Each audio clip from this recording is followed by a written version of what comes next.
Greatness Celebrates, episode 5. This is episode 4. Is it 4? Yeah, it's 4. It's updated. Please don't yell. I bet. Wait, music's on?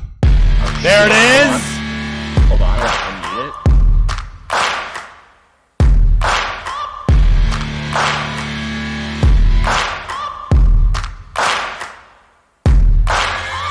Searching for greatness in a sea of the dying and shameless, a sea of the aimless. I don't wanna be one of the nameless. I'ma wake up with the mindset that one day I'm gonna make it, and I don't think I'll be fine if I don't break my limitations. Don't try to stop me, I exist to write my own story. I'll make a decision if I want some peace or if I want the glory. Yeah, don't want a life that is complacent or possibly boring. Yo, I stopped it abruptly, but like that song's fucking lit. That song's vibing. It's fucking It's a lit. vibing song. Oh, wait. Remember you said you had to open up your talking points? Yeah. Yeah. I need to also do that. I'm 2 steps ahead of you. Okay. But not really. Wait. I had this new light, and you can't quite see it.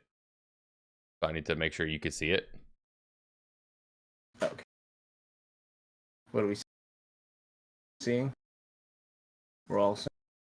World Star? I mean, I guess it's really more for my ambiance more than anything. It's fucking cool. Oh shit. Yeah, it's cool. I like it. You can't really see it. It looks dope in person. Like this whole You got to vibe. get the one that like goes on like ceiling type of thing. Well, this one does that. I just okay. I want just to be slammed it against the wall, and you were just like, it'll stick. Fuck it. Yeah, it's fine. It's fine. Yeah, whatever. Fine. It's all good. Ho? Yeah. Welcome. Yeah. Episode 4, Greatest Sports Talk Podcast. 2 minutes. Love it. Here we go. My name is Matt Greatness. This is Shit Face Keck-Ass. I'm sorry. J Lamps. I shouldn't have said that. That was rude of me. That's it. This is episode 4. What are we doing 4 episodes in? Like, do we have any type of plan or preparation? Clearly not enough. We have no plan or preparation whatsoever. And that's not true, actually.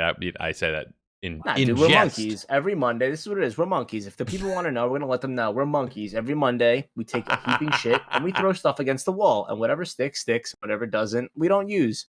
Majority of the time, though, a lot sticks. And we have a lot to talk about. And it's no lie. Like in the beginning, I was like, "Yo, I got it. I'm gonna go run through it. I'll get everything loaded up and everything. I'll start." And like now it's like, "Yo, Matt, where the fuck is the podcast shit? Like, can you send it to me so I can like start adding my piece to it?" And I'm like, "Okay." I throw like 4 lines on the paper, and then Jay Lamps goes to work. He's like Hacker Man's typing all this shit on there. I go in like an hour later, and the fucking thing is 6 pages long of all the things he wants to talk about. So, and I didn't even add those last 2 talking points that we just talked about, like a little briefly. Like I didn't even add those. So like, any news from today, dude? It's like, well, yeah, but like it wasn't news from today. It's just been like circulating, and like it kind of got like big over the past 2-3 days. It's 2-3 days. Something about that. I kind of feel like the Super Bowl, like that's kind of like be like the big focal point. But like that's like the big thing that everyone was talking about. But like now that the Super Bowl's over, football's over, like. We don't have baseball to talk about right now, so like everything's just gonna come out. Everything. What about coming out? The NBA. Huh? What? Who? Who's coming? Wait. Definitely not me. Wait, what? Not me. I have 2 children. I'm set. Thank you for asking. So, real quick before we get into anything, we are always looking forward. We're always trying to, make that climb forward. And never go back, dude. Once you go back, you know what happens. Well, that's a different line, but we're not going to get into that. March Madness is approaching quickly. Yes, it is February 16th, and March Madness starts like the second weekend, I believe, in March. Yep, we have selection third Sunday. weekend, Everybody something like goes that. That Sunday night. We go through the conferences. We go through the rankings. We go through bracketology as far as who goes where. And then we can do one of 2 things, Matt, and your choice, and whoever would like to be a part of it. I do 2 ways, and I've been a part of 2 ways, and I like the 2 ways. First way, obviously, is just your basic bracket where you go on the app, ESPN, like we can make a whole thing. It's like, so and so thinks that Oregon's going to win the whole thing. They'll go through their whole bracket, fill it out, and then like the best bracket would obviously like get a payout. Second place could get a payout. Third place can get their money back. Or you can run it back a different way where you can do Super Bowl boxes. And Super Bowl box is a little more tricky. It could be a little more money depending on how you want to do it. I mean, you could do $5 a box, but then like the payouts per game would be like $1. So like it's kind of like a little wacky there. But you would get numbers, and based off those numbers, it would be final score for every game. So I'm in a $500 beans box where I get two numbers, and you go from the first round all the way to the final, all the way to the finals. And if you win the final, that's like the big pot, the big hefty money. But it's cool because you have opportunity to like win almost every game or win something. Does it include the last 4 out? Does it include those two games as well, or it's 4 games now, isn't it? Or is it only 2 games that are playing? It's 2 games, 4 teams. 14, It does not include that. So it's wherever they slot it at, like the 11th seed or whatever. Yeah, right? like we could play that if you wanted to, but it's whatever team. So like that's kind of like your freebie. If you're doing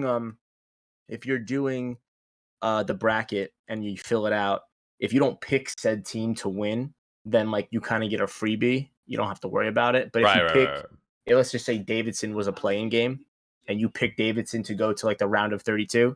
Then like you would have to get that right for that playing game to like play out, you know? Right. Yes, So that makes sense. It's up to you on how you want to do it. I like both ways. I think both ways are cool. I mean, I've always done the old-fashioned brackets. I've not done boxes for anything outside of football. But that's I'll tell you what, cool. I didn't know you can do boxes for this. But I mean, you can do boxes for anything, right? I mean, literally any sport that has a score, you could theoretically. Yeah, true. I mean, true. As long as you go from 0 to 9. You could do it for the NBA playoffs too. You could do the NBA playoffs. Yeah. So that's interesting. I'm definitely in for brackets. Brackets is easy. I mean, like literally, you go on Yahoo or you go on ESPN or whatever, CBS, wherever you do your brackets. So like, I mean, like the only thing I know is like ESPN. Like you could create like a private group. Yeah. Like I'm a you could do that. You could do that on all the platforms. I've hosted brackets before. It's easy. Or the other thing that I was thinking, I'm like, I don't know how we can make it work, but you know, like how NFL has like the Survivor League, like you pick one team per week and you can't double pick. It's something similar to the brackets, but you would pick one team to ride the entire time. And if that team rides all the way out to the end, then like, hey, like you pick the winner. And we do it with my friends. How it is I think it's 12 of us, might be 16 of us now. You're given 4 teams at the beginning, depending on how many teams. You're given 4 teams and like the spreads. And if your team is the underdog team and they cover, you then steal the opposing team from like the player you're playing. It's pretty cool. It's pretty cool.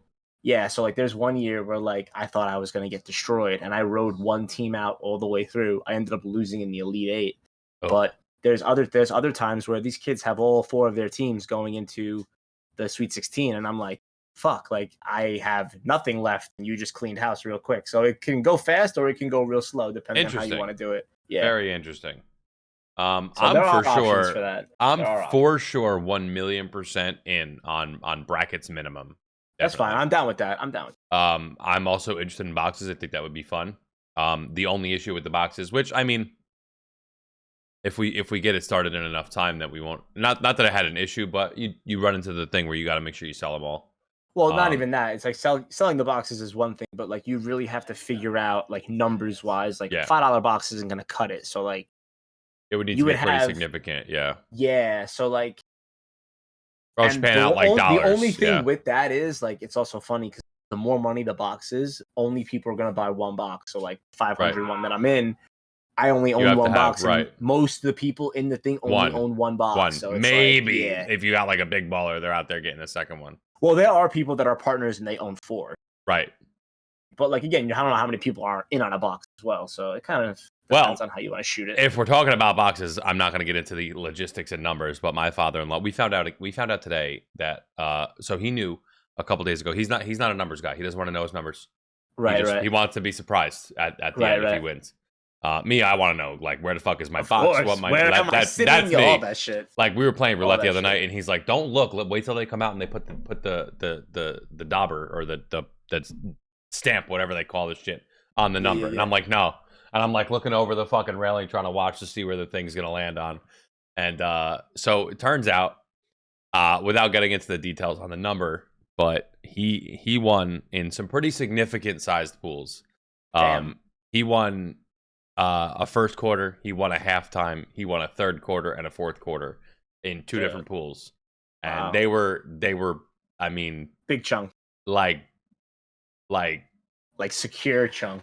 Secure the bag. if it were you or I, like I would probably buy like fucking new thing. I would buy something new. I mean, like you could purchase a car, like type shit. Yeah, wow. That's gas. yeah. So That's gas. it was nuts. It was nuts. And he went in with somebody, and he still ended up with that kind of money. And you know, I'm not going to get into the kind of amount exactly, but you guys could get the ballpark. It's a lot. Right. Shit, a whole lot. He did well. But anyway, nice fucking spider. What was that? A fucking dab? Or yeah, dude, we're saluting, bro. We're hitting the salute. I mean, it looks like you could be doing a little of that, you know? Could be. True. Yeah. Oh, yeah. You know. I mean, it is what it is. Anyway, Super Bowl. Yeah. Finally, I mean, we're 10 minutes in, we haven't even started yet, but that's okay. I feel like we can talk about the Super Bowl. You know, like if we were to be sponsored, like drop your sponsor here, and it would just be like Grubhub, or it'd be like DoorDash. Where's my friendlies at? You know, Chick-fil-A. I mean, we're here. Men's Shave Club, Dollar Shave Club. Yeah, we're doing it. Dr. Squatch is a big sponsorship type deal. Listen, I've never tried the Dr. Squatch, but I would be willing to give it a shot if they just drop us a couple free ones. You know what I'm saying? Yeah. Anyhow, maybe wash your balls. Listen, I love clean balls. So does the NFL with their footballs. Dude, I don't know what that first square is, but you have reached a point with me where you're entering territory that my brother is in. Oh, is that so? And I am not on board with it until I have a reason to be on board with it. I am not a conspiracy theorist at all. And what we have right here. Well, first of all, the question is, how does Vegas get it right? The Bengals covered +4. It was +4, +4.5, whatever it was. They covered. Yeah. The Rams won by 3. Both. I got in at both. I covered twice. And okay, really quick before we get into anything, I was wrong with the score. No, but you were right with. But I called it. You did. I went back and I listened to. How sick am I? I went back and I listened to what you had to say about like the pre Super Bowl on the way home today from work, and I was like, fucker was right. 3 points. So I said the Rams were going to win by 3. Take the Bengals +4, +4.5. The Rams were going to drive down the field. They're going to score. They're either going to kick a field goal, score a touchdown, whatever the case may be. The Bengals are going to come try to go back down the field, and they're going to get stopped. Flipped it, shipped it. It's on the VOD. You can check it out. I said it. I said it last week. I said it 2 weeks ago, and I was correct. Yeah. And I wasn't correct with the score. I said it was going to be 30-27. I thought it was going to go over. Which initially... No. You said under. You said under, by the way. So 2 weeks ago, I said under. Yes, you did. I did change it last week. Oh, okay. Last week, I called an over, which I should have stuck to my gut. I had a feeling the game was going to go under. So, kind of nuts that your boy doesn't even gamble like that. I gamble like in the casino, but I don't do football or nothing like that. But no, I was there. It's just that but I knew. Like, hey, you know your team, and like I do. Like, you know football. So, but the fact that they got that right, like they always get it right, bro. But like, bro, like how the fuck do you know they always get it right? They always Johnny Hecker just didn't put the ball down, bro. Like it wasn't even a bench. It spun off his finger. I know, but like, so it happens. I don't know how, listen, I'm not a numberologist or a Vegasologist or some shit, but I don't know. They always seem to get it right, and when they don't, they take a wash. They get hit hard. Yeah. They got guys. They pay these people millions of dollars to come up with these numbers. I mean, they're just smarter than we are, and we have to accept that. Right. But now, like going back to the box that you don't want to talk about and like mention it. So like, is it rigged? Is it fixed? Dude, no. No. No. I No. I don't know, man. And like, you know what? Over the years, hear me out. Over the years, we have seen some. I'll tell you what. By far, this year alone has been Get out, Polito. the most phenomenal playoff run. Like playoff games in general were so much fun to watch. They were close. They were intriguing. They like made you sit on the edge of your seat to see what team was going to prevail and come out on top. That's number one. Number two, okay, over the years in each Super Bowl, you've seen some wild shit, myself included. You know, I'm a Giants fan. You had the David Tyree catch. You had the Mario Manningham catch. Yo, just a What tip. the shit, dude? So just a little context on that. Just a tip. Prior to the Super Bowl says to me in a private message, if the Rams win, I'm buying you a Matt Stafford jersey. And I said, you don't have to do that. Like, I'm an adult. I can buy myself my own Matt Stafford jersey. And he goes, no. I'm going to buy a Matt Stafford. I love the guy. I'm going to buy it for you. And literally the minute the clock struck 0 on the game, he's messaging me and saying, what size, what's your address, all that, this, that, whatever. The last 2 days, he's been asking me, has it shown up yet? I'm like, nah, bro, it's not here yet. Like, it's fine. No rush, no worry. It's all good. When it gets here, it gets here. In the chat, he goes, okay, but just so you know, my drunk ass ordered it to my house. So when it shows up, I'll send it to your house. Nice. So it's all good. It's all good. So continue. Listen, it's football, You've seen it. sports. You've seen it though, but I understand it's sports. I understand that it's like the best team will prevail and win. I understand all that, but like, isn't it so wild and crazy how like little things stand out to you? Sports. Now, in the day and age we're in right now, it's good and it's bad. The internet is a great thing, but it's a terrible thing, all in the same. We are in a situation where every single play and every single millisecond of every single sport can and will be analyzed to the fullest effect. And I know I'm not that old, but I've been around long enough where it's not always been like that. No. Yes, refs miss calls. Yes, refs make calls that we don't agree with. And that's in football, basketball, baseball. Umps miss balls and strikes all the time. And in hockey, it's all the time. It happens. And does it happen on the highest stage of the game? Yeah, it happens. I'm not going to sit here and say that the referees are the reason that A or B won. I'm never going to say that. Because the end of the day, there is a reason why these teams are being put in these positions, and it's a difficult situation. Listen, I'm not gonna lie, and it kind of takes me back. This whole thing about the referees, I'm kind of jumping to the next thing because I'm just ready. That's fine. We can segue to it. So the referees, and I mentioned this on Monday when I streamed. It's reminding me of when the Saints played the Rams in the NFC Championship game a few years ago when they beat the Saints and moved on. Saints fans up in arms about calls, a pass interference call that wasn't called at the end of the game. Which was pretty blatant. It was bad. It was bad. Yeah. But what never gets spoken about in that game was the drive prior. On 3 separate plays, there was a pass interference on the Saints not called. There was a face mask at the goal line on Jared Goff not called. And there was another call not called.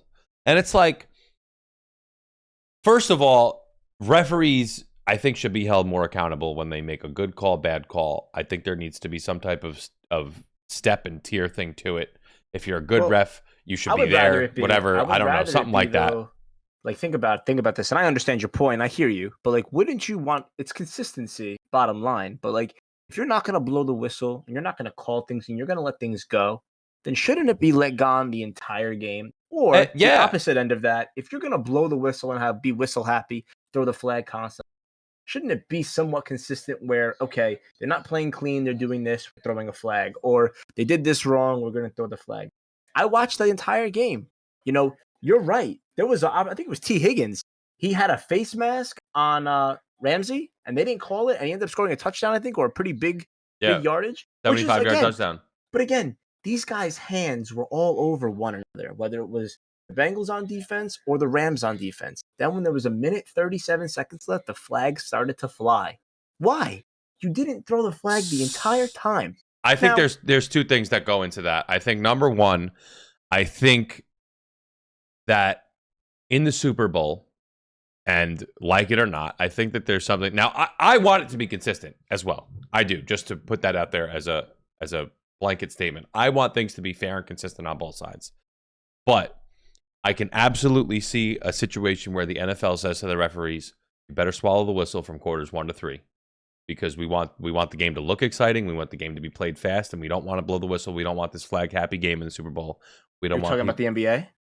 No, I'm talking about the NFL. Oh, I know, but like, are you talking about the NBA where they don't blow the whistle until like 6 minutes after the fourth quarter when it's like crunch time? But can't you see that being a thing? Can't you see the NFL going to the referees and saying we don't want people to be discouraged by all the flags being thrown? Well, yeah, in the highest profile game of the season.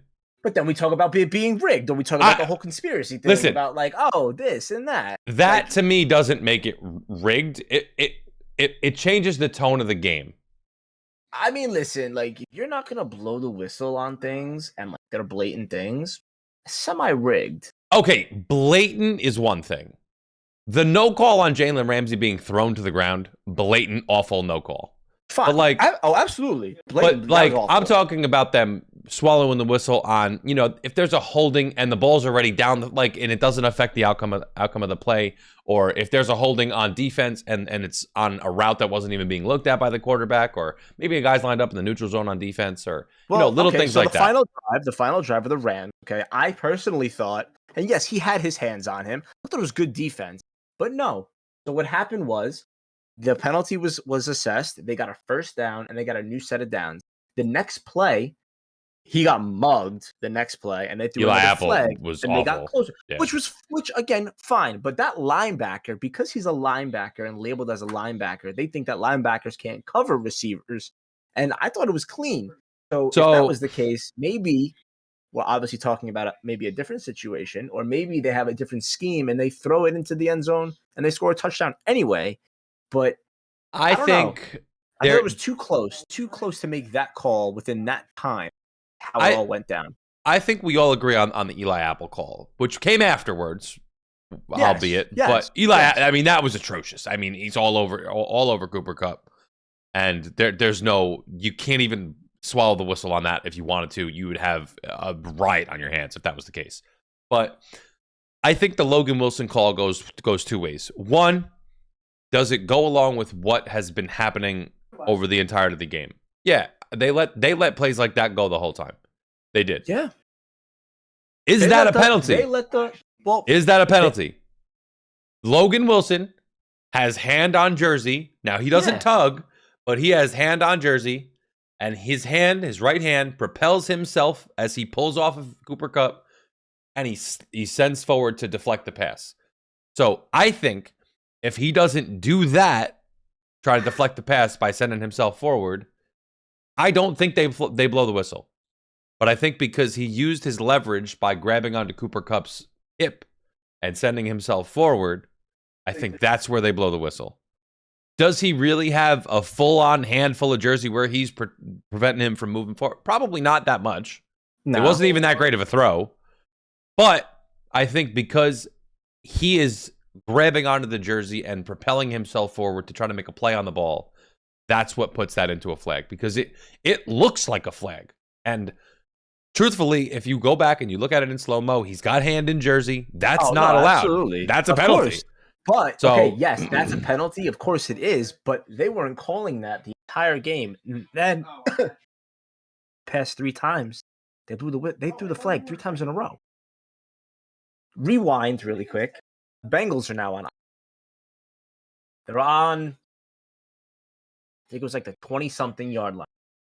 T. Higgins comes over the middle, and I believe Jalen Ramsey was guarding him, and the other corner linebacker came in and like lowered shoulder and just blew his ass up. Now, it looked like a defenseless receiver after the ball was already on the ground, or the ball was jarred away from him, didn't catch it. But they didn't blow the whistle on that. And like we've seen in the NFL all the time, protect the players. That man got fucking lit up, and they didn't blow the whistle on that one. So I feel, and you are right, pick and choose your battles, but I feel like you pick and choose some sketchy ones or some debatable ones. When you decide to blow the whistle in the final 2 minutes of the game, no matter if it's a great call or not, it's going to be scrutinized and it's going to be overanalyzed and it's always going to be under the microscope because guess what? If it's a close game, the final 2 minutes of the game, that's when everybody's watching, right? Yeah. So that I think it could go both ways. I ultimately, aside from my fandom, I think the better team won.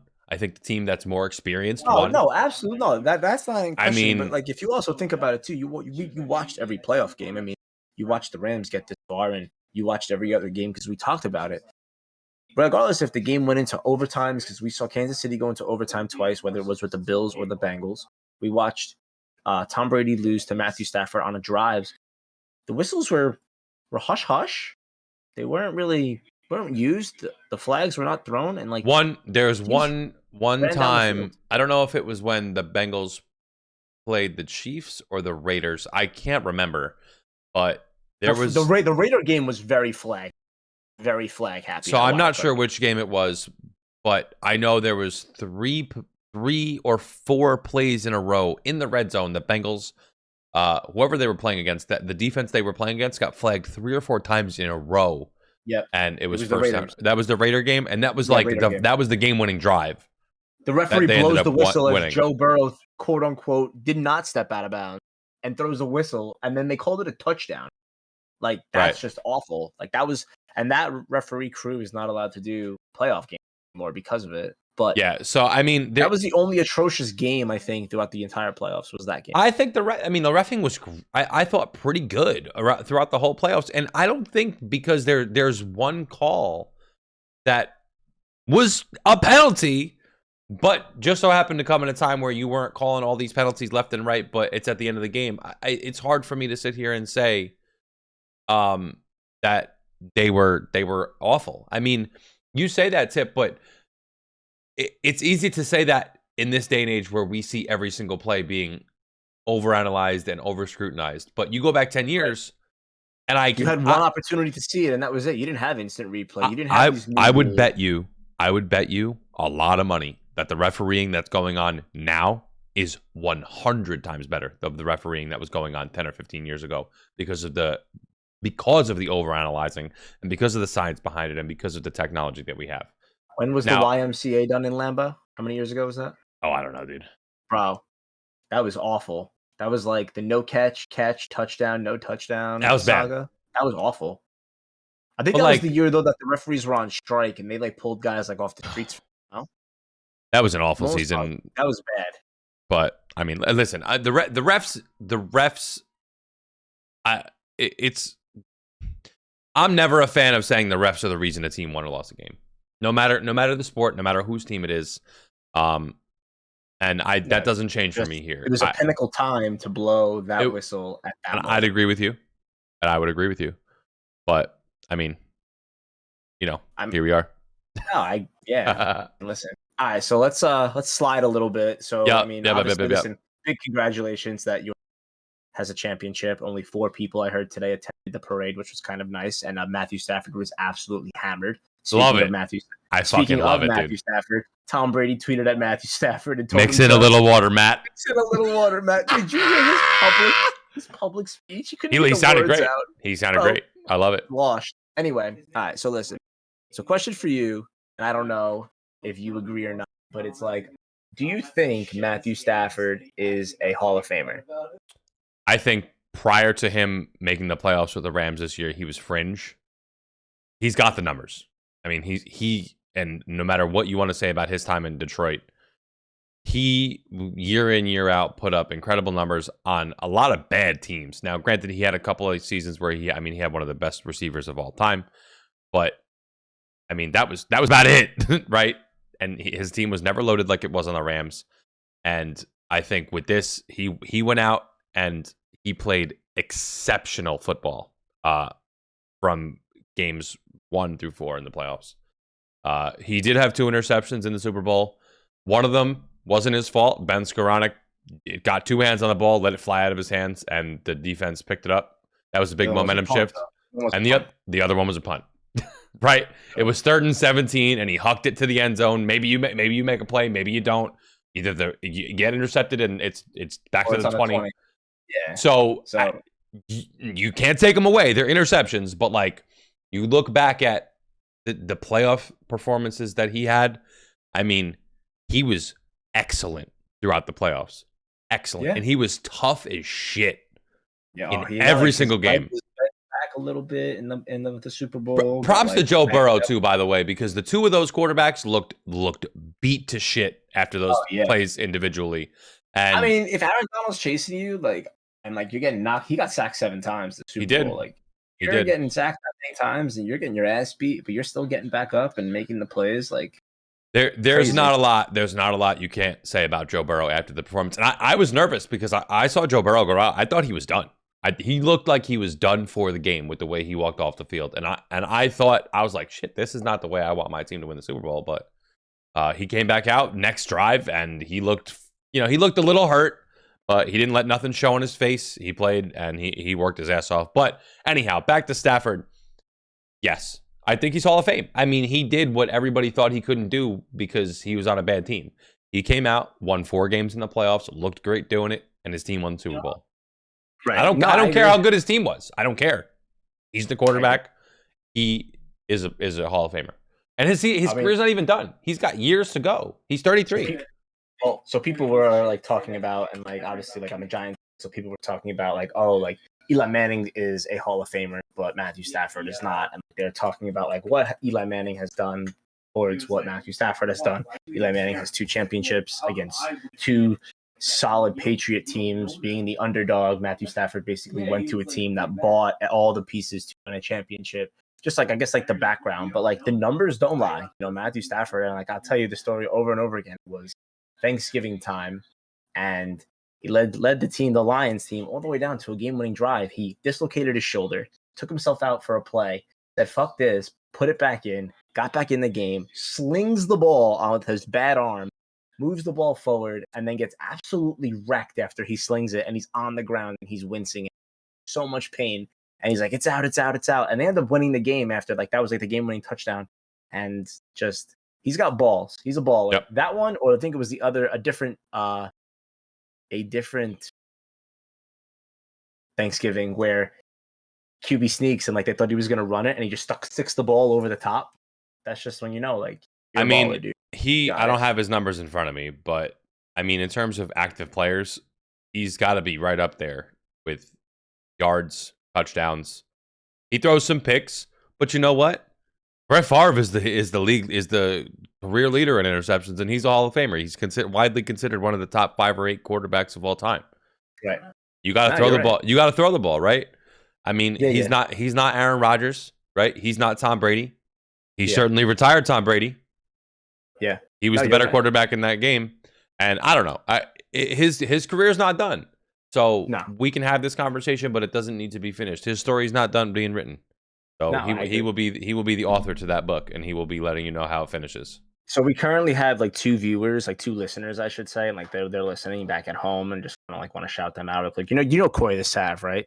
That shithead Corey the Sav. I try not to know him. You try not to know, but he's hanging out with his girlfriend Julia right now, and I was informed that they're listening to us. So I guess that's pretty cool. That's dope. What do you think? Yeah. Corey's not Sav. Corey's not Sav. He pretends. Corey's not Sav. Yeah, exactly. How about the Nets? Are they playing the Knicks? Are the Nets losing right now? I don't know. It's 7:30 tip off. I wasn't even watching that garbage shit. I mean, it's 8:40.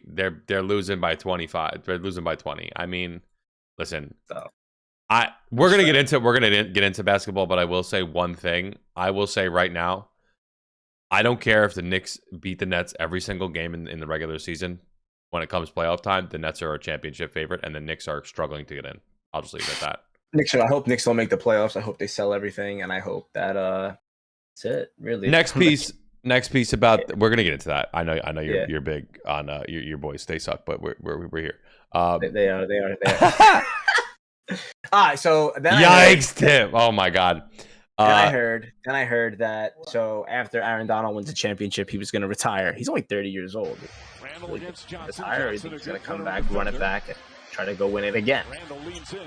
Now it's going to be a different team, of course, but do you think that he retires? I'm glad you bring that up because today at the parade, Sean McVay grabs the mic from somebody who asks Aaron Donald, what are your thoughts? Are you going to stick around? Are you going to, quote unquote, run it back?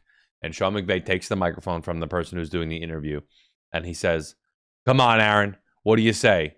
And he starts, "Run it back, run it back." And so Sean McVay, who's been talked about, like people have been contemplating whether he's even in it for the long haul. He's only 36, but he's like, I can't see myself coaching until I'm 60. Whatever, this is hard. It's a grind. Whatever. Right. And Aaron Donald goes back to him and says, "Yeah, we're gonna run it back." So he's not retiring. I could have told you that was gonna happen too. I could have told you. He's got too much left in his tank. He's got too much that he's willing to do. He wants to cement his legacy as the best defensive player of all time, and he can do that. I'm gonna tell you right now, he can do that. Why not get paid? Isn't that the whole purpose? Listen, just because he wants to come back doesn't mean he's not gonna get the bag. If they want him back, he's gonna get paid. And let me tell you something. In my lifetime, and defense does not get enough credit, but I'm gonna tell you right now, Aaron Donald. And for those who don't know, who haven't followed or just don't know enough about football, Aaron Donald is probably the most incredible and dominant player you will ever watch play the game of football in your lifetime. Aaron Donald, offense, defense, it doesn't matter, is often, generally, usually, outside of maybe a handful of times, the best player on the field. Offensive, defense, doesn't matter. There were multiple times in the Super Bowl where I was watching Aaron Donald get triple teamed. There has never been, in my lifetime, a defensive lineman being triple teamed. Nope. Triple three, not just double teamed, which happens to often the best player on the other side. And that happened a lot. It happened all year. It didn't just happen in the Super Bowl. It happens every game, every season. He's getting triple teamed. He's never in single coverage. Ever. He is a generational talent.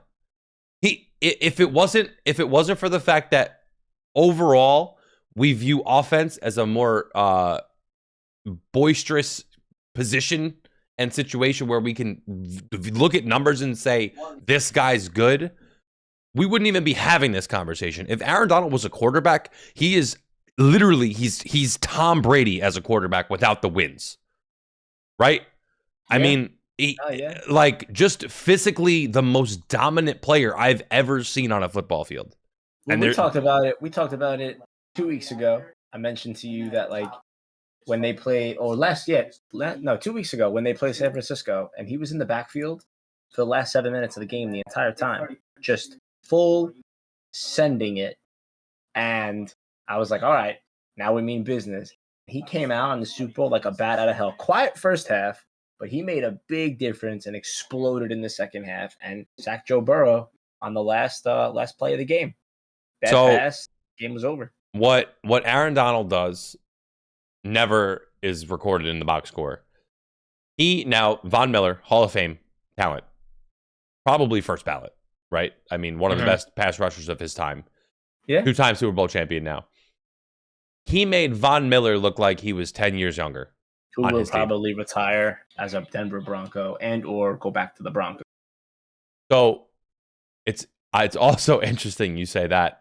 I read on Bleacher Report that he is also not ruling out the possibility of returning to the Rams on a low deal.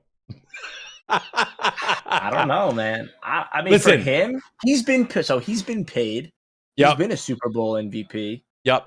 He's kind of checked all his boxes. Absolutely. He's first ballot, in my opinion. Yeah, he is. But he was very upset that Denver did trade him, got rid of him. He thought that was kind of smack in the face, where like the loyalty part came into play.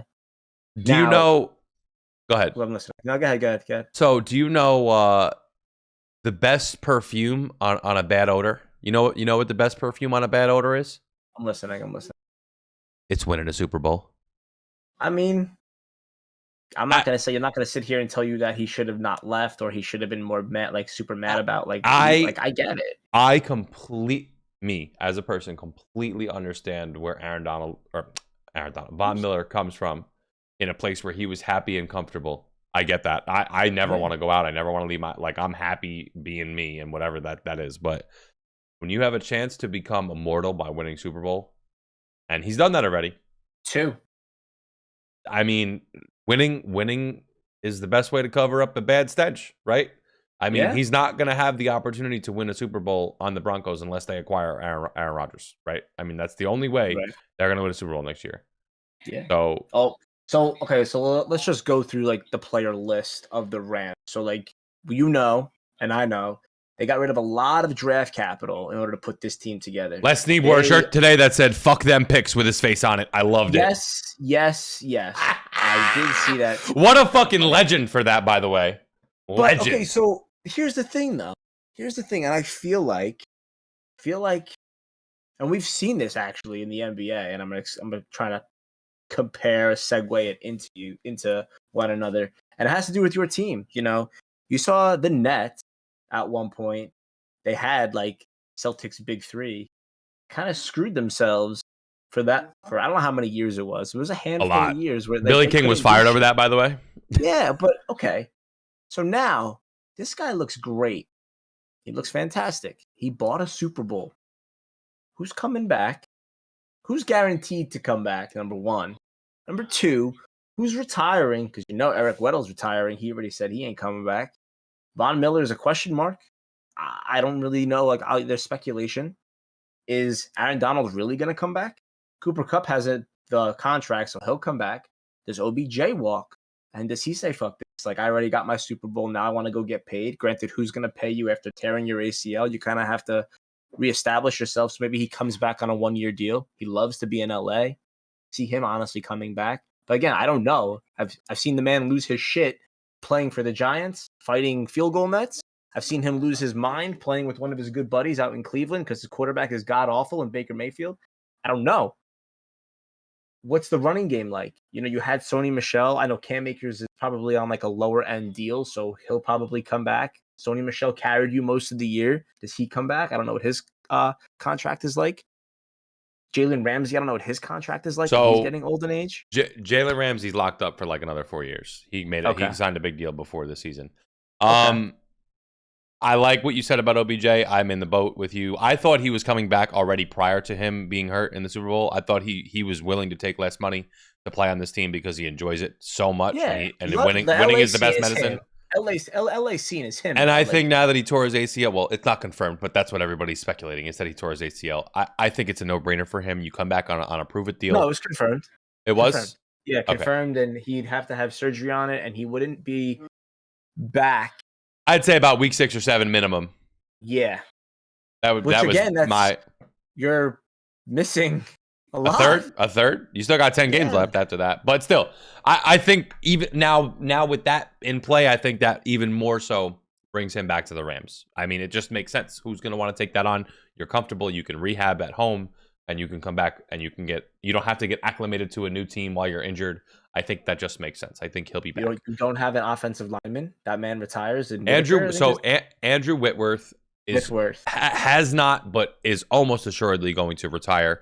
Yeah. But the Rams have a lot of young pieces on the offensive line. A guy like Joe Noteboom, who was hurt throughout the playoffs, he filled in for Andrew Whitworth in, I believe, the game against the Cardinals. He played fantastic. The Rams have a lot of young pieces on the offensive line and a lot of fill-in pieces, but anybody will tell you, any football guy will tell you, if you can have a consistent offensive line, you will have a good team. Now, that doesn't mean having an incredible offensive lineman talent is bad, because that's not. Ask the Colts, Quentin Nelson is the best offensive lineman in football.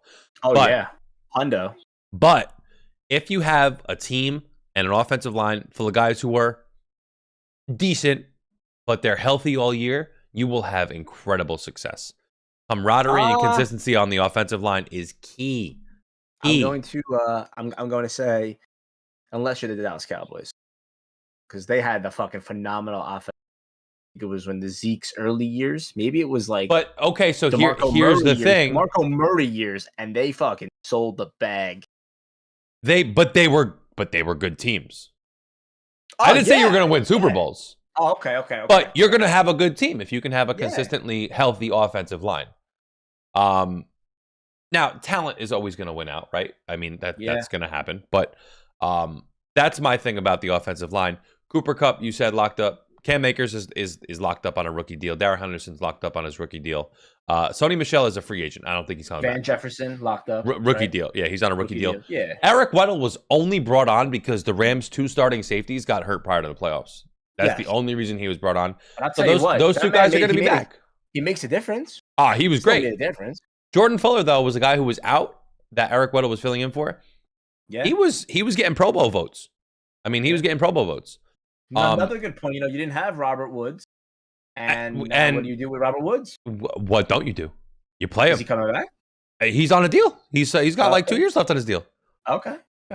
You're already paying him, right? Might as well bring him in. I didn't know if it was done. I thought it was a career.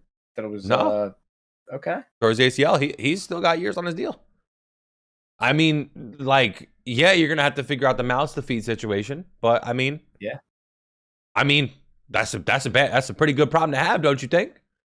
Having 3 incredibly talented, one of the best wide receivers in football with one of the most prolific, and probably your 3rd best at this point is going to be Robert Woods, who is a solid 1 to 2 on any other team, if you ask me. Well, he's gonna slide. So like they're never gonna. It's like the fucking Nets, man. They're never gonna play together. Woods is not gonna play with OBJ for the first. Here is the thing about the Rams and their offense and their wide receivers, and Odell Beckham is learning this still.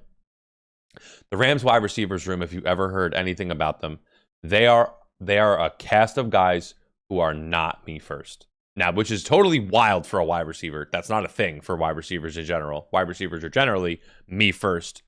You get me the ball and I'm happy. Yep. That is not the case with the Rams wide receivers room. Robert Woods, Cooper Kupp, Van Jefferson, Odell Beckham aside because he was new to the joint. Those guys, I mean, Cooper Kupp, best wide receiver in the NFL this year, the best season a wide receiver has ever put together, was blocking with his life every play he wasn't involved in. You just don't see that. So the wide receiver room in LA is just built different, if I could use that phrase there. So I'm not worried about them meshing and gelling. I think they'll be fine. What about, let's before we get into the Bengals, what about the offense now? You don't have an offensive coordinator. He went to go take a head coaching job. So it's not the first time. I know it's not. I know Sean McVay, but Sean McVay is a big offensive guy. He'll be calling the plays, so like it's not the end of the world. But do you think it's still the same? I mean, I'm gonna do a little been there, done that. Sean McVay's been around since 2017. This is year 5, and this is probably the 3rd or 4th offensive coordinator. Okay. It's the way of the world. I mean, they have to just worry when about you have a good team and a good coach, you're gonna lose your coordinators. Just ask Bill Belichick how that goes. And he seems to be doing fine. Bills, right? Brian Dable. Yeah, no, you're right. I was just curious and like what you thought, but coordinators are important. But money. I mean, it comes down to money. Is really what it comes down to. You got to pay your guys, but you also have to make sure that you're under the tax. Can't go above and beyond. Then you got to make sure that you fill the holes in which you. Stan Kroenke's got a big wallet. They'll be fine. Okay. E. Stanley Kroenke. I fucking. So it's funny how you mentioned. Offensive line and like having a good offensive line will solidify good teams. And you know what? The Bengals were a good team, but they did not have an offensive line. They had a lot of holes in their offensive line. Now, hopefully, they can retool, get younger, go into the draft, get some offensive linemen to protect Joe Burrow. Because we've seen, and you've seen it, if Joe Burrow has time in the pocket, Joe Burrow is making a play. Once things start to fall apart. And again, saw it in the Super Bowl when Aaron Donald is running up the middle with 3 guys blocking him and there's pressure, things get a little out of control.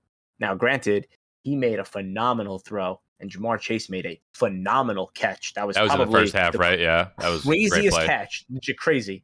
And you know what? He's not afraid to sling the football. Now, felt like had some more time.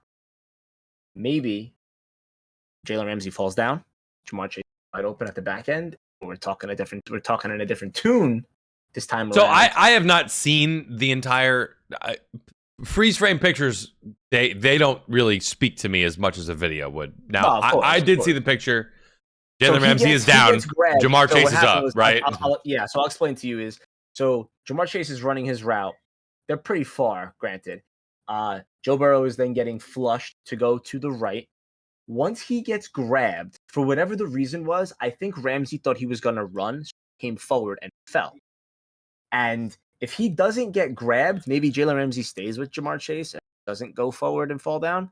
But on the off chance that he doesn't, Joe Burrow had a split more second, throws it over the top, and it's a homer. But I don't know. Obviously, the That's still sports, frame ain't it? makes it look, the still frame looks a lot more, I guess, exaggerated than what happened. That's when we get into the over analyzation and the over exaggeration of the what ifs. Dude, you can't play what if. Yeah, but I'll tell you what, this Bengals team coming back, scary good, good. No, gotta fix the offensive line. I'm glad you said that. So hear me out. I don't see them going back to the Super Bowl. I don't. You still got to go through the Bills and the Chiefs. You got to go through the Ravens too, my guy. They did not have Lamar Jackson throughout the entire year. It's a great point. Ravens are going to be retooled and healthy. You're going to go through the Chiefs, who are going to make some adjustments. You're going to go through the Bills, who are coming back full strength. Everybody's coming back. I don't, and this was talked about today, and I thought it was crazy. There's a stat, and I think this is absolutely wild, of how many quarterbacks have been to the NFL. Way to go, Jeff. Have been to the Super Bowl one time, never got back there. It's a thing. Burrow, it's a real thing, man. Joe Burrow can fit that and not go back to the Super Bowl. Absolutely. Kind of not. I don't want to say I'd be surprised if that happened, but I wouldn't be blown away. I mean, you know how hard it is to go to the Super Bowl? I mean, it's hard. 17 times it has happened. Okay, 17 times where a quarterback went to the Super Bowl and never went back to the Super Bowl. It happened 17 times. It also happened to a guy 4 times where he went to the Super Bowl and never won. Jim Kelly. Oh, man. Yeah. So, and wait, let's see if you know. So who is the quarterback to get to the Super Bowl, lose his first Super Bowl, get back to the Super Bowl and win? You're asking me who? I'm asking you who. Is it an older guy or a younger guy? It's an older gentleman. Older gentleman. Oh, man. Yeah. It's Dan Marino. Not Dan Marino never won a Super Bowl. I'm just kidding. No. Dan Marino. I don't know. Off the top of my head, I don't know. Joe Montana? No, he's 4-0. 4-0. I tell you what, you're going out here. No. I don't know. I'm just throwing ropes, dude. John Elway. Oh, I knew that. I did know that. He was a rookie when he made it to the Super Bowl, actually. Yep. He was. Yep. I knew that. And then he won in 99. He actually won back-to-back, 99, 2000, right?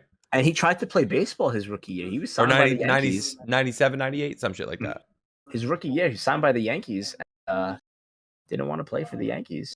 That is interesting. But if you ask my opinion about the Bengals and Joe Burrow and football in general, I think we are in for a wild year next year. I mean, injuries, you can't predict injuries, right? You can never predict injuries. No. But the AFC North is going to be interesting. I mean, the Bengals were the best team this year, but the Ravens, like you said, Lamar Jackson was out for the last 4 or 5 games of the season. I think Vegas, it's a good run. They give a good run next year. The Colts. Oh, yeah. Listen, I think the Raiders, the Colts are going to be good. Chargers? The NFL right now, and you saw it this year.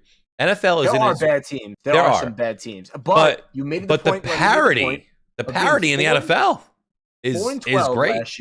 4-12 last year, and did a complete overhaul and change up, and you went to the Super Bowl this year after being 4-12. So you mentioned it, I think it was maybe 2 podcasts ago or last podcast, about drafting appropriately and drafting right. And they did that. But why is it that we have the Jets, we have the Giants, the Jaguars, you have Miami, the Dolphins?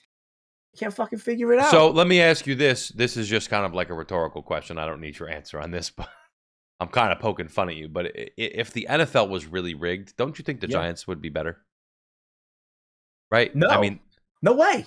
The Giants are one of the biggest market teams in the NFL. The Giants would be better if the NFL was rigged. The NFL makes more money when the Giants are good. No. If it was like, if you want to talk about, and I don't agree with the Giants part, but if you want to talk about it being rigged, the Dallas Cowboys would be successful. 100%. They'd be successful. That's America's team. Everybody watches the Dallas Cowboys. Everybody slobs over the Dallas Cowboys. So therein lies my point. The NFL is not rigged. There's a difference, though, in that aspect of it. There's a difference where we're talking about individual teams, where we're talking about individual games. And like I said, the Super Bowl, there's something about it. It's a little sketchy. We had the blackout a couple of years ago. We had a team blowing another team out with a major comeback a couple of years ago. we had. I mean, I'm not gonna say this was like a put an asterisk on it by any means. It's not like you're the Astros and you're fucking slamming garbage cans over here. Don't even get me started about baseball because I'll lose my shit. You had the no calls, and then you had some calls in this Super Bowl. I don't know. I really don't know. I think what we need to do right here is I would love to talk about next year more, but I think we can. I want to talk real quick about the halftime show, like one sentence, and then I think it was trash.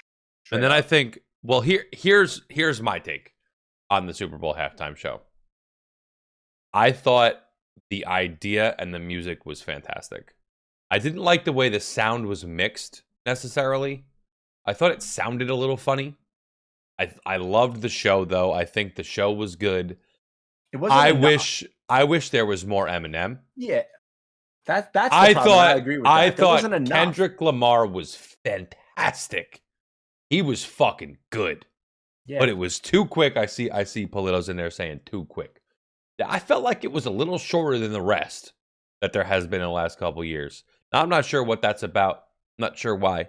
But from what I saw, and outside of the whole I wish it was longer, I wish I would have saw more, in terms of the quality of the performance that I saw, outside of the sound being a little wonky, I thought it was great. I think that I liked get what I saw. Invested into a song, like you know all the songs, like you grew up with these songs. Like I remember, I think I was in middle school, like Eminem's like albums were out, and like 50 Cent. I was fifth grade. 50 Cent dropped his album, and like you remember all these songs, and like you hear a song for a minute or two, and it's like, oh, we're going on to the next person. No, like I like that song. Like, can you finish it, or like can I hear more of it? And like we didn't hear that, and like that's the only, like I thought it was too much going on, too much moving around. Yep. Good idea, not enough time. So, and it's so interesting because I feel like in past years it's been longer. I feel like we've had more performance. So I'm not sure.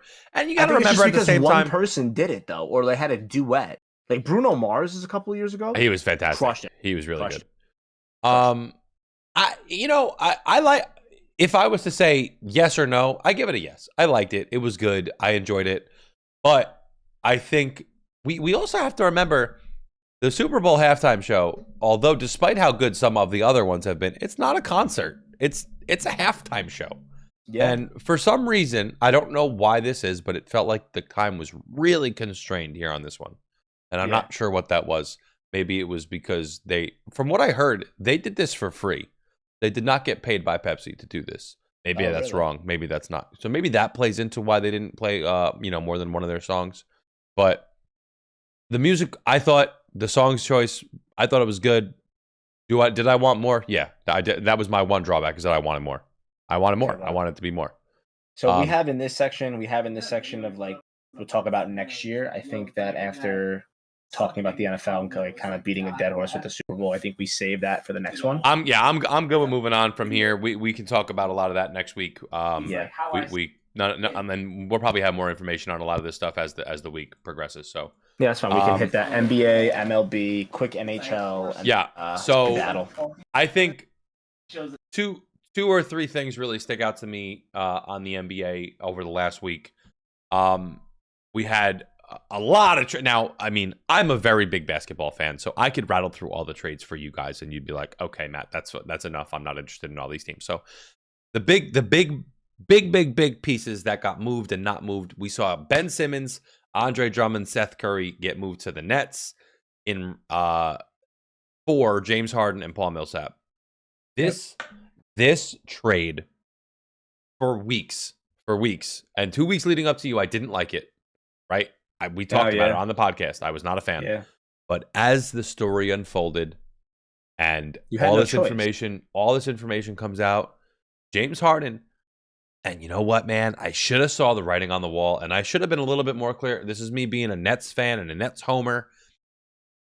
Look at this deal this year and moving forward. Look at this deal for today, for the summer, and for the next 2 or 3 years. This deal is a home run for the Nets. A home run. James Harden, how many people does he have to play with? How many superstars are you going to pair him with before you realize that he is not a player that you are going to win with on his team. I mean, this is off the top of my head. Number one, he played on a team. Now, he was the third star, sub-star, when he was on the Thunder. They almost He was a won. 6th man of the year. 6th man of the year. Right? Came off the bench. He was like Manu Ginobili type status, though. He was like superstar, all-star back then. Ridiculous. He was so good. Went to the Rockets, became a megastar. Tommy hates sports. Megastar on Houston. He had guys like Dwight Howard, right? He had Eric Gordon, who at the time was a superstar. Chris Paul. Everybody saw Chris Paul and they were like, oh, he's washed, he's this, he's that. Well, guess where fucking Chris Paul is now? He's one of the best point guards in the league on one of the best teams in the league. So how washed is Chris Paul now, right? James Harden then goes on to Brooklyn, where he's played with probably two of the best teammates he's ever had in Kevin Durant and Kyrie Irving. And Kevin Durant's even better now than he was when he was on the Thunder. And Kyrie Irving... Wait. He played with Russ, too, on the Thunder. And he played with Russell Westbrook on the Rockets, right? Yeah. Now, I mean, you know, you save your Russell Westbrook hate for somewhere else because we get it. He's not having a good year, and he's older. Like, he's declining. It's sad. Yes.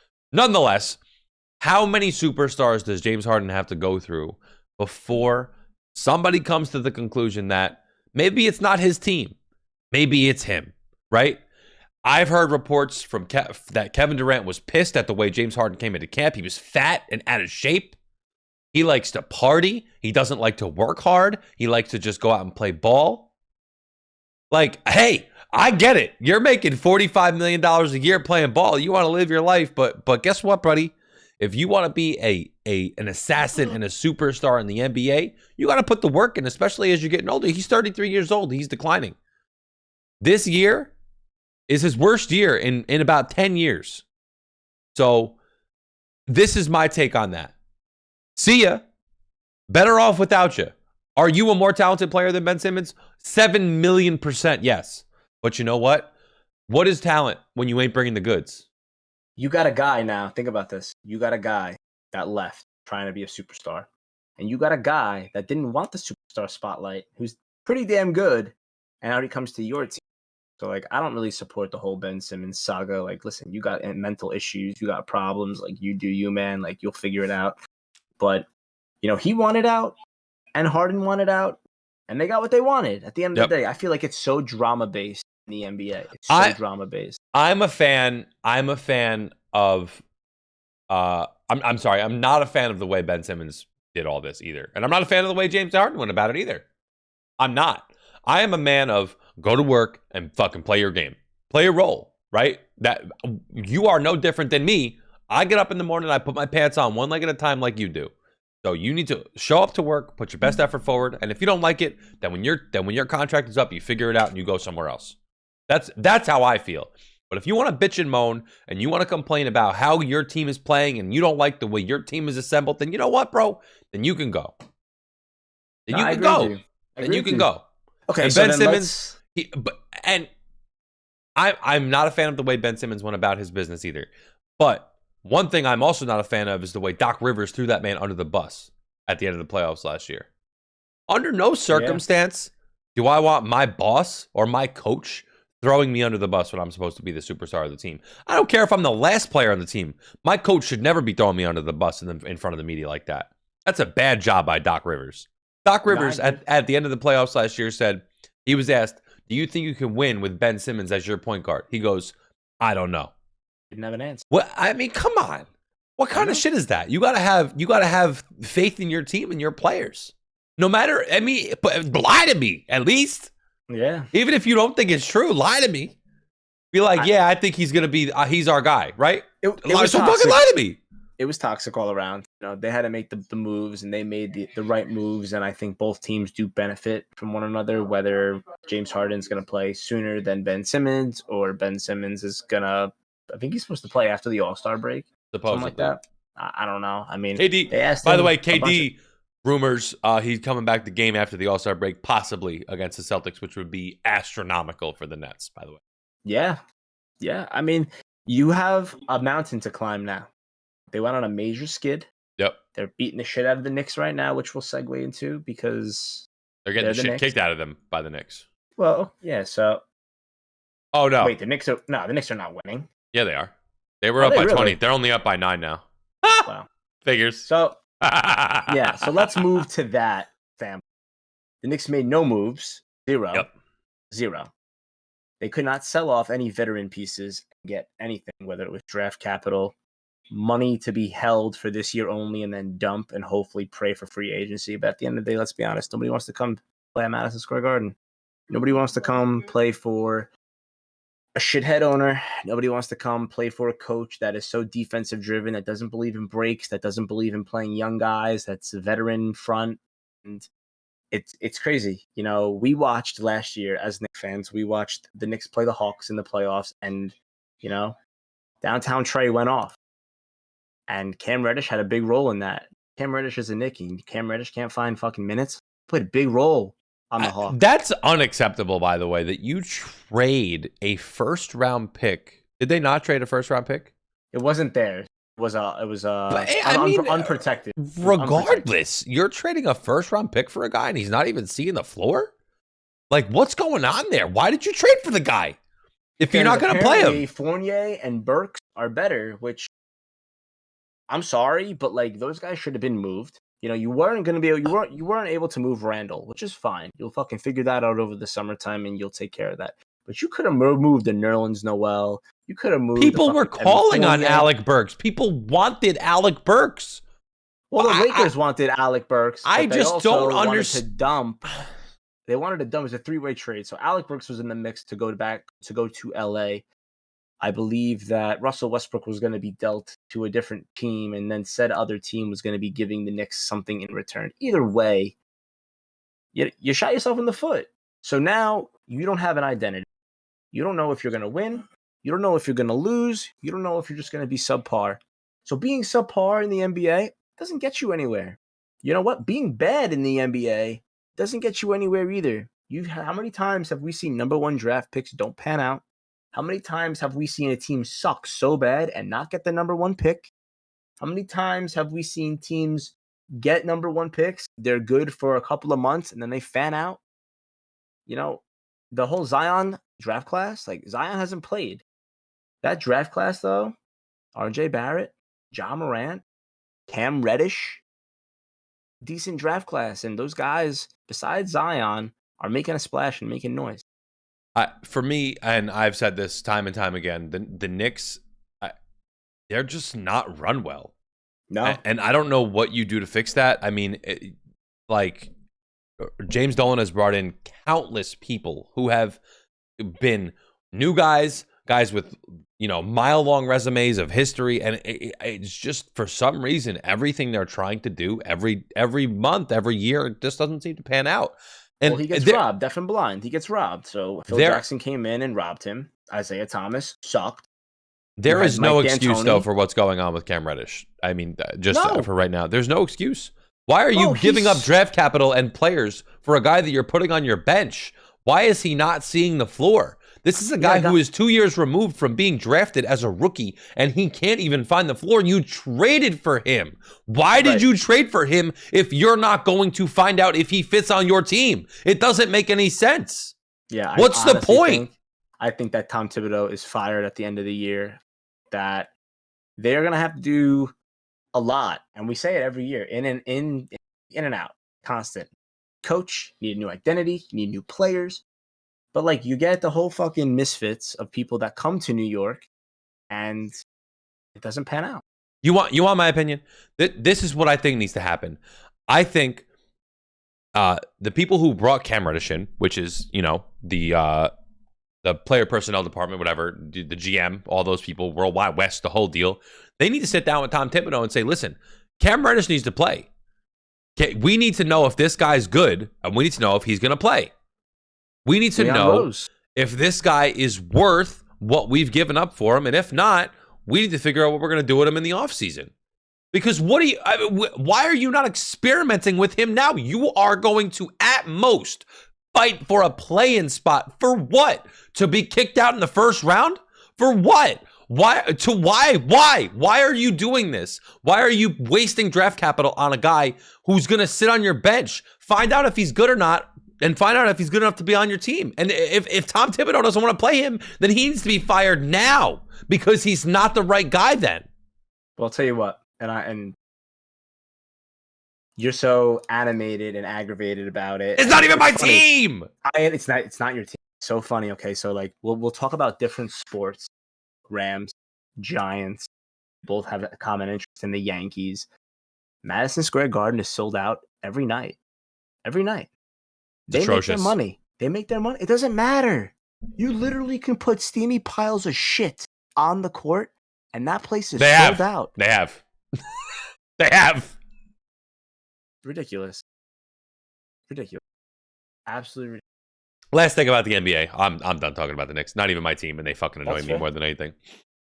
Lakers made no moves. They're in trouble. They're not going to win this year. They might not even make the playoffs the way they're playing.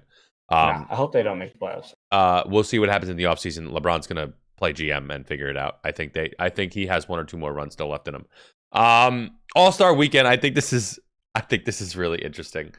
So Kevin Durant, who, by the way, isn't even going to be playing in the All-Star game because he's hurt. Nope. Yeah. Was selected as a captain. He was the number 2 vote getter behind LeBron James for votes in the All-Star game. Which is, again, it's like whole public liking. It's just a popularity contest, which, hey, you know what? Out of all the things that we watch, MLB and NFL. I wish the MLB All-Star game meant something, though. Still wish. It's home field advantage now, isn't it? No, they changed They took that away? Shit, yeah. Anyway. It used to be that. The NBA? I love watching the All-Star game. I love that shit because it's just fun. I like guys how there's just like out a there. Number to get to. There's a number.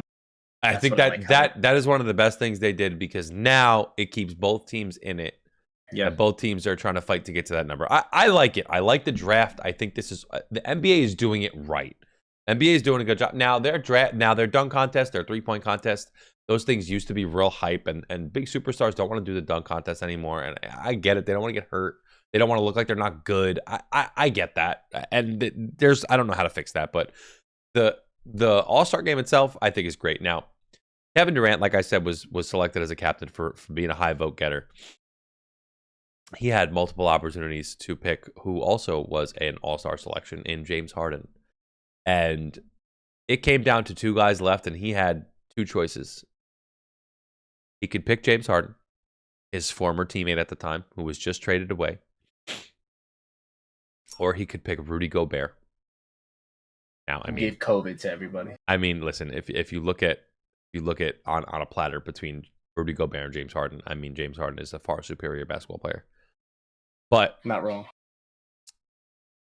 With the straightest grim face, he said, "I'm gonna need some size. I think I'm gonna take Rudy Gobert," and the entire studio bust out laughing. LeBron, who was on the other monitor, picks up the clipboard. He couldn't even take it. He wouldn't even select James Harden on his All-Star team. James Harden gets picked last in the All-Star draft. I mean, you're talking about a guy who literally nobody wants on his team. Except for Joel Embiid, by the way, who's a fucking top scumbag, if you ask my opinion. Yeah. So, good for him. He fucking deserves it. Turns out he's not even playing because he's quote-unquote hurt. But anyway, on to the MLB. I'll let you run MLB because you're really hot on it.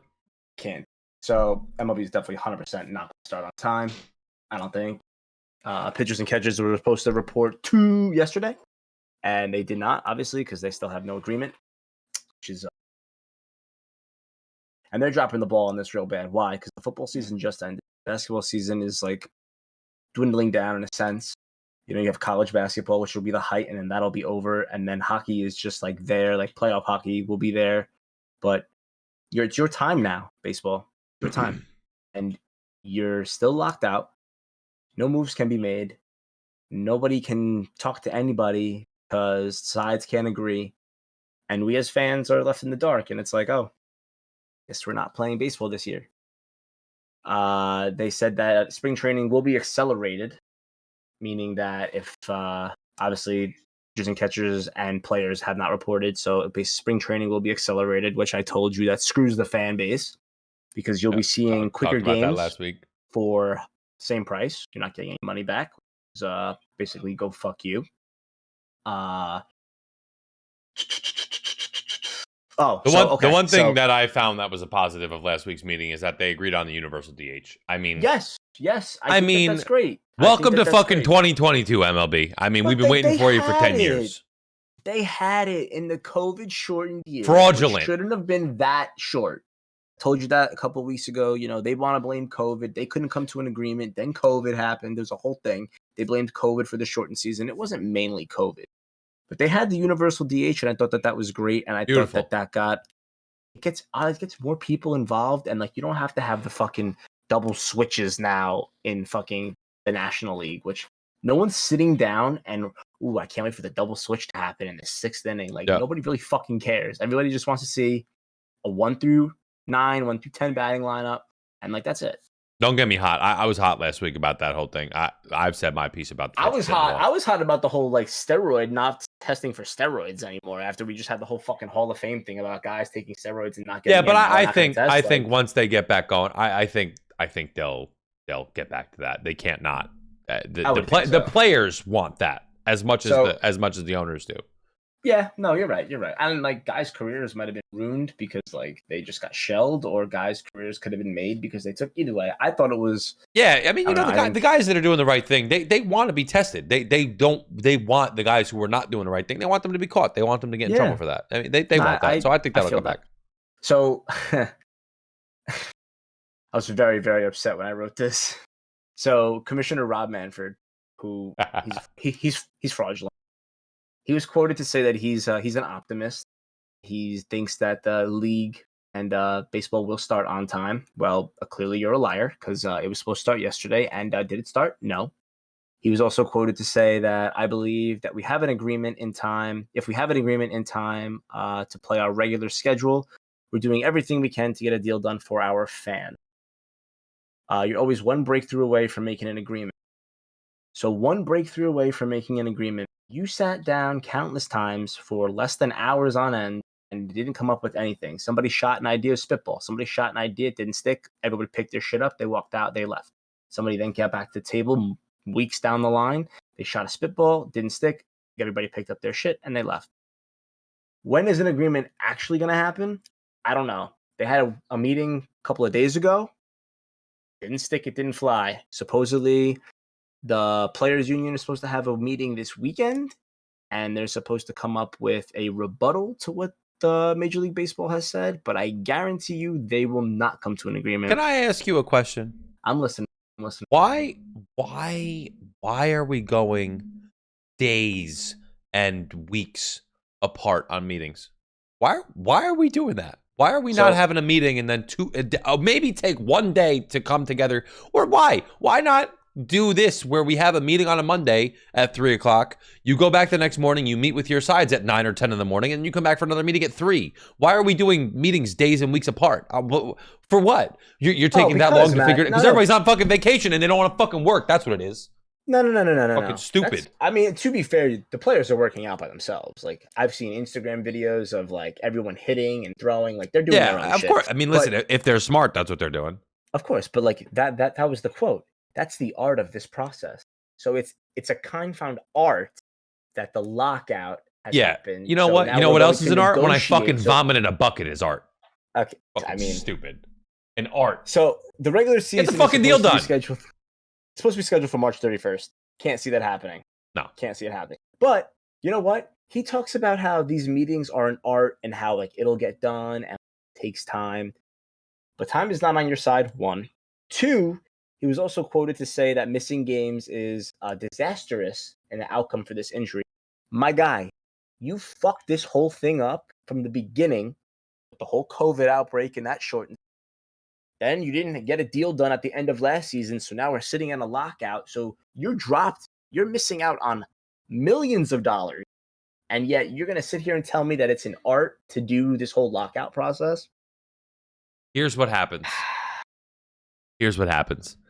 Oh, wow. Season starts mid-May. And I think the owners of the MLB are thrilled for that to happen. So here's why. What is the worst time to go to a game of baseball? March and April. Why? Of course. Because it's freezing cold if you're on the East Coast. Because it rains. It snows. So owners are looking at that and saying, I don't have to pay my employees those days where they're not going to be here. I'm saving a lot of money on employment. And guess what? I'm not wasting my time opening my gates for like a third of the audience to come in for the games. Do you want to know why? Because you don't sell out. Do you want to know why they're not? Because they're still going to get their money. Paid. They're still going to get their money, of course. This is saving them money. This is why I think that the season doesn't start till May, because the owners, they save money. They're going to save lots of money. They don't have to worry about ratings and their team not performing in May or April and March because it's cold. East Coast owners are loving this. They're eating this shit up, and it's disgusting. It pisses me off, but I mean, that's why we're here, right? Yeah, well, anyway, I think that fucking Rodman fired his scumbag fuck. Well, he can't be fired. He can only be impeach his ass. He has to be not elected back next time they're doing a little thingy-majig. Well, I hope he's not, because he's fucking dumb. Literally dumb. Real quick, now normally I think we need to get on Adam, but we'll figure out a good way to do this. But we're gonna talk like a quick 2 minutes on NHL, believe it or not. Okay. So I saw this on Bleacher Report yesterday. This is the 8-year anniversary of TJ Oshie and Team USA defeating Russia in the Olympics in the shootout.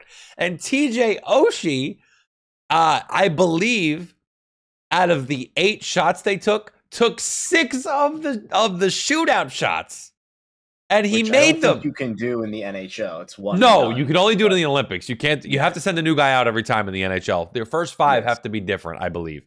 Yes. So, TJ Oshie, who took the final 5, if I'm remembering what I read correctly, penalty shots, and he just was better than Sergei Bobrovsky that night. And it was nuts. It was awesome. It was cool. I'm not even a big hockey fan, but I was up on it. Team USA ended up not, Olympic hockey. It's different. It's different. I mean, Olympic anything, right? I mean, we haven't talked about Olympics this whole time, but Team USA always does really well, and it's always fun to just take a peek at everything like that. They only ended up taking 4th in those Olympics, which I mean, for Team USA in hockey is great. I mean, you're talking about Russia, Canada, all the different Norwegian teams are always really good. I mean, that's where all these guys are coming from. So for USA to take 4th in those Olympics 8 years ago was impressive. I think Canada won that year. Nonetheless, that's just one cool little snippet that I saw when doing some research. Our boy Adam's team, Tippy's team, the Avalanche, they are still leading the NHL. This was as of yesterday with 72 points, which having a 3-point advantage is pretty good. That's like a three game lead over anybody else or some shit like that. I think you get 2 points for winning. You get 1 point for tying. Yeah. You don't get a point if you lose. So correct. I mean that's like a full-on game ahead of everybody, which I mean that's pretty good in hockey. Panthers, Lightning, Penguins, Hurricanes are all right there. They got close points in the hunt still. These are guys who are on the cusp. The Rangers are having a good season. Maple Leafs are having a good season. The Wild, that's Pulse's team, also having a good season. But here's what I will say about hockey. I'm not Barry Melrose, right? No. I am not Barry Melrose. I do not have a mullet. I am not a hockey expert, but I will tell you right now. You got the nice hair, though. You got the gel hair. You got the facial hair. You got to make that shit go white a little bit. You just because I'm handsome doesn't mean I'm Barry Melrose. All right, Barry Melrose is a handsome man, but I think I'm a little younger. I maybe get a little Rogaine just for men. Add a touch of gray. They call that, right? Touch of gray. Anyhow, just for men. My experience with NHL hockey is the regular season means absolutely nothing. And I mean that with the most sincerity, because NHL playoffs are a completely different breed, and it's such a wild experience. I have watched on and off playoff hockey for probably 10 or 15 years. More than half the teams get into playoffs. Yeah, so I mean it's that's fun. It is totally fun, and here's what I mean. I have eight seeds knock off 1 seeds all the time. So the 8 seed's not the lowest seed anymore. But I mean, how many times have we seen the lowest seed knock off the top seed? It happens all the time. Teams who are the worst seed in the NHL somehow make it to the finals. It happens all the time. I mean, it's incredible, right? It's fun. Playoff hockey is different. And I think I wouldn't be completely surprised if we see, and I love Tip, but I wouldn't be completely surprised if come June when we're in the Stanley Cup Finals, we're talking about 2 teams that aren't even on the list of teams that I have named here. I'll go again. Avalanche, Panthers, Lightning, Penguins, Hurricanes, Rangers, Maple Leafs, Wild. I wouldn't be completely surprised come June that we are talking about 2 completely different teams because that's just how the NHL goes. It's incredible the amount of parity that the NHL has, and I'm looking forward to playoff hockey myself. I know we're a couple of months away, but this is the New York / Delaware / Rams loving podcast. So if you're gonna say go Boston, you're in the wrong area. We're sorry. Yeah, definitely not go Boston. You're not even from Boston. You're from fucking California. Drive me nuts. Which is kind of wild how like she likes all the Boston teams. Hate it. It's nuts. Go Rangers. Cool Rangers. Anyhow. I think we have a lot to talk about next week. Yeah. We have a lot of football to talk about next week, believe it or not. Maybe we'll do a little power ranking. Get into a little put a little music behind it. Something in the wire. I think like when it comes time, like we can like share when it comes down for like Selection Sunday, we can share like our thoughts of like our bracket. That would be pretty cool. I think that would be great. I'm in for that. I think we should, within the next 2 weeks or so, we should start getting together a pool. Never too early to start the March Madness. As soon as it opens, I think on Yahoo, ESPN, whatever we decide to do, we get it open, get as many people in there as we can. I say we do $5 or $10 a bracket. I think that'll be fun. That's crazy. And I would go in. I'd probably do 2 brackets myself. If we're doing 10, maybe 5 if we're doing 20 or 10, 5, whatever. You know what I'm saying? Some shit like that. Numbers. Yeah, right. I think we have to figure out. Yeah, we have to figure out like 100, Eddie, bro. You have about 5. If you did 100, hear me out. If you only having about 5 or 6 people in there, because nobody's gonna want to put 100. No, because if you went partner 50-50. Yeah, but who's gonna partner up? You know, there's ways. I don't know. It's just a thought. We're gonna do it. We just have to come down with what the number's gonna be. Fine, fair. We'll definitely have brackets. We might have some boxes, and we will we'll get that going. Listen, big week ahead of us. NBA All-Star Weekend's coming up. I know some of you are like, ew, fucking NBA, but we still have some NFL to talk about. Lots of things still to unfold, and we're gonna go from there. This has been another great episode. We are again on the hour-and-a-half mark. I think we have to just commit to an hour and a half. But we have too much to talk about. Yeah, that's it. Hour and a half. What it is. We try an hour, and we've only done like an hour of like an hour and 15. I think that was 30. The best we've ever done. It was an hour and 15. So it is what it is. Right. I had a great time. We're gonna parlay this into some Warzone. Be sure to check out the YouTube channel if you have not already. I'm turning the music on. I love you guys, and stay tuned. Warzone. Gang, gang. Where's my music? Oh no. Where the fuck is my? Okay, dude. Shit. There it is.